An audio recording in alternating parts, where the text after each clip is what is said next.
So I would start with thanking everyone for your kind words in appreciation for the video series that I just started, giving you more information about investing and RRSPs. And today I'll be continuing by putting forward a video, which is basically a question that a lot of my clients and my friends asked me, which is how would it look mathematically in terms of saving for your retirement? So I hope you like this. Calculator with you, which can be used for doing this. So, for example, when we look at it as a reverse engineered model, we are talking about what I want to have at the end and then reverse engineer it to how much do I need to save every month right now to get to my goal. So, for example, let's assume you want to be a millionaire at a particular age, right? And that means you want to have $1 million in your bank account according to today. There would be inflation which would make change this particular thing, and that would depend on the number of years that are left from the date you want to have that particular goal. So, for an assumption, let's say we want to have money worth the value of $1 million today in the next 25 years, and let's assume that the inflation is about 3%. So that means we should be having about $2,093,000 in our bank account if we want to be living like a millionaire in today's time.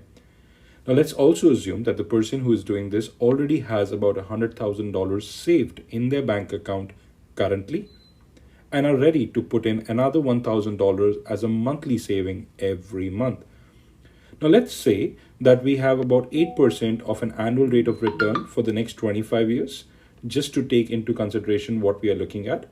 This is what we would be looking. So our goal is to make about $2 million and 93,000, 2,093,000. That's our goal.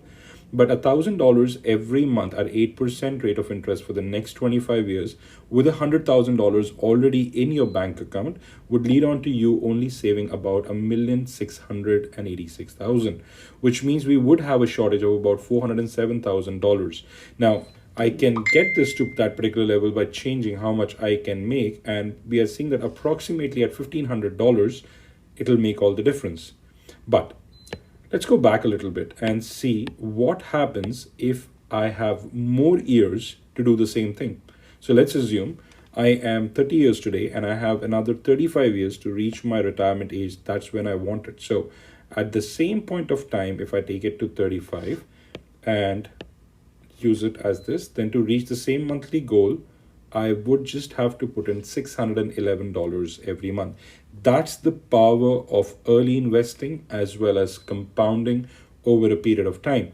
For the same thing, if I'm a 50-year-old person today who's looking to retire at the age of 65, then I have about 15 years left to do this. So if I have 15 years left to do this to get to my $1 million level, then at that particular time, I would have to save about, so you're looking about saving $3,500 every single month to get to that goal. So hence it's very important for us to A, start early, and B, know how much we need to put in to get to the goal that we are looking forward to. I hope this was informative.